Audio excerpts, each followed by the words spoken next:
Boa tarde, estamos aqui para falar sobre dólar, porque a gente já falou sobre inflação, a gente já falou sobre taxa de juros.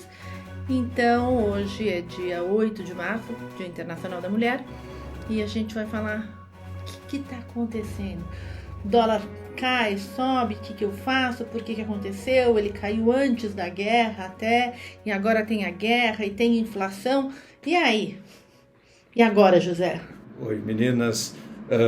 Para falar de dólar, a gente sempre precisa dizer qual é o dia e qual é a hora, né? O dia você já disse, parabéns pelo Dia Internacional da Mulher.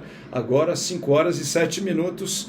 Então, o mercado já fechou aqui no Brasil, fechou a R$ 5,05, né?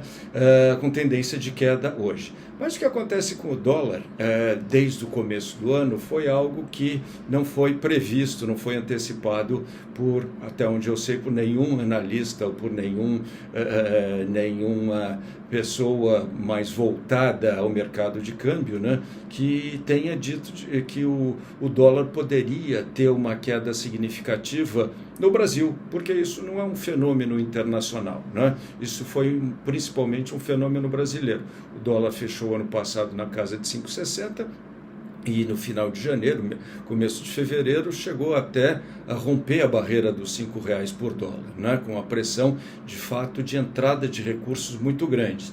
Só para vocês terem ideia, no começo do ano, até o final de janeiro, tinham entrado 32 bilhões de reais, né? Dólares equivalentes a 32 bilhões de reais, e até o dia agora, 25 de fevereiro, tinham entrado mais 30. Por que entra isso? Um montão de gente falando, vou investir no Brasil porque ele está indo muito bem, então eu vou comprar empresas, eu vou investir para daqui a anos pegar meu dinheiro de volta, ou porque tem alguma coisa de especial acontecendo? São frações de anos para pegar o dinheiro de volta, né? Certamente não é por causa disso.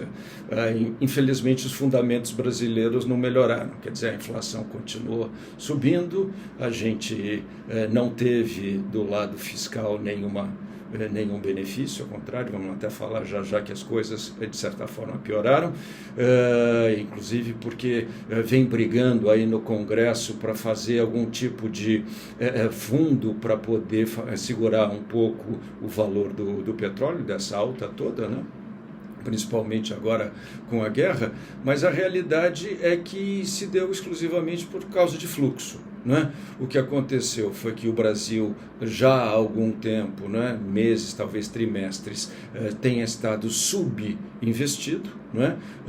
Em termos de mercados emergentes, o Brasil foi um dos piores no ano passado, e o que aconteceu foi que com a alta de juros, ou a expectativa de alta de juros nos Estados Unidos, houve uma rotação de setores. Né? Muitos investidores, tanto internacionais como também dedicados, ou seja, gente que investe só em mercados emergentes, saiu de alguns países desses investimentos em ações e procurou o Brasil, né? Isso por dois motivos, basicamente porque o Brasil tinha ações baratas que tinham sido muito procuradas nos últimos trimestres. Isso puxou a Bolsa? E a Bolsa puxou, e também pelo fato da Bolsa brasileira ser uma bolsa, em grande medida, ainda de commodities, né? Petrobras, Vale, Klabin, isso representa uma fração significativa, né?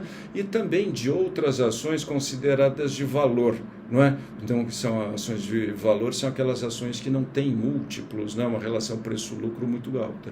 Então, esse ambiente acabou se tornando propício e um volume significativo de recursos, esses 62 bilhões de dólares, vieram para o Brasil. Junto com isso, não é, com essa alegria toda de dinheiro chegando, também chegou dinheiro para a renda fixa. Né? Quer dizer, o Brasil hoje está pagando juros de 10,75, né? Deve chegar a 12, 12,5, né? Quer dizer, esses números ainda estão sendo reajustados semanalmente, mas o Brasil deve ser, em comparação com os mercados desenvolvidos, um país que vai pagar juros reais esse ano. né? Então, a perspectiva da inflação para esse ano, estimativa média, né, pela Focus está em alguma coisa em torno de 5,5%, agora subindo um pouco para 6%, com juros que devem chegar a 12,5%. Então, quer dizer, 12,5% menos o 6,5%, alguma coisa nesse caso, dá um juro real, né, descontado a inflação, de 5,5%, 6%. Né? Quando a gente pensa nos mercados desenvolvidos, a Europa, a zona do euro, tem juros reais negativos. Você, se vai comprar um título do governo alemão para investir, você ou vai ter zero, dependendo do prazo, ou se não vai ter até um juro real, um juro negativo, juro nominal negativo. Quando você olha para os Estados Unidos tiveram uma inflação de 7,5% ano passado, deve cair esse ano, mas mesmo que caia significativamente, os juros não devem passar de 1,5% esse ano. Então, quer dizer, se você tiver ainda essa expectativa de juros reais nos Estados Unidos, as opções de países que pagam juros reais significativos conta com poucos países, né? Conta com poucas opções, poucas alternativas de investimento. O Brasil é uma delas. Então, por conta disso, de fato, houve um ingresso significativo, empurrou o dólar lá para baixo, e agora a gente está, digamos assim, naquele momento que o fluxo externo ainda tem um conforto mínimo de vir para cá, porque as forças de eleições, toda a dinâmica que a gente prevê como sendo de risco ou de muita volatilidade, ainda não começou a pesar em cima do cenário brasileiro. Então, na medida em que a gente tenha os recursos chegando e ainda algum tempo até começar a disputa eleitoral,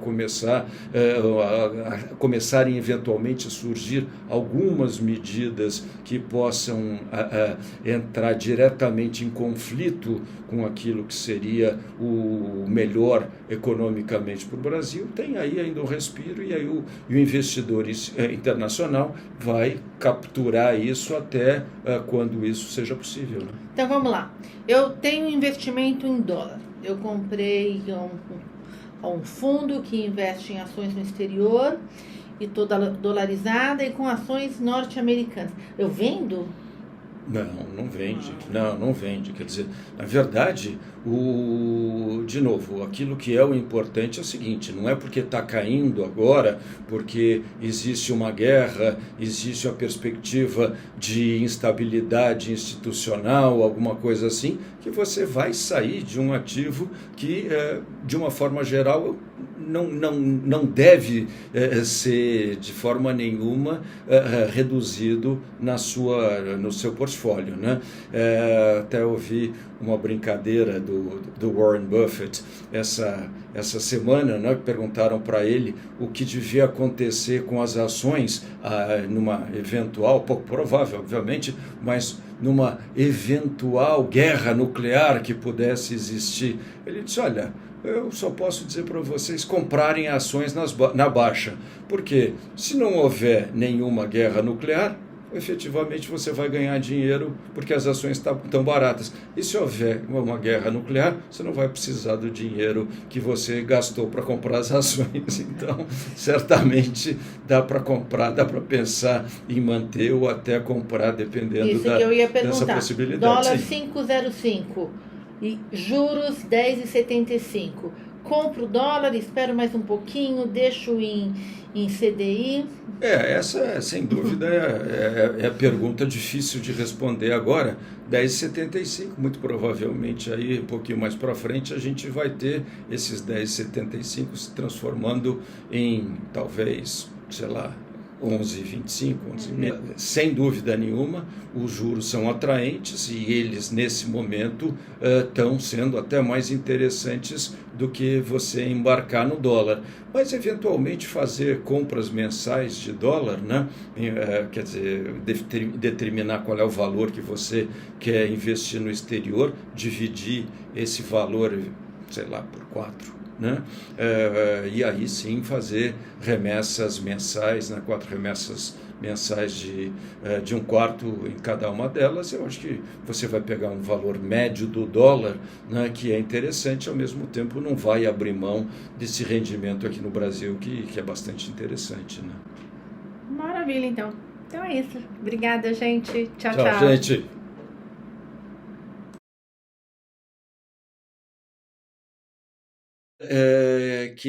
Pode trocar, que aí já Ai, que você bom falou. que eu tava.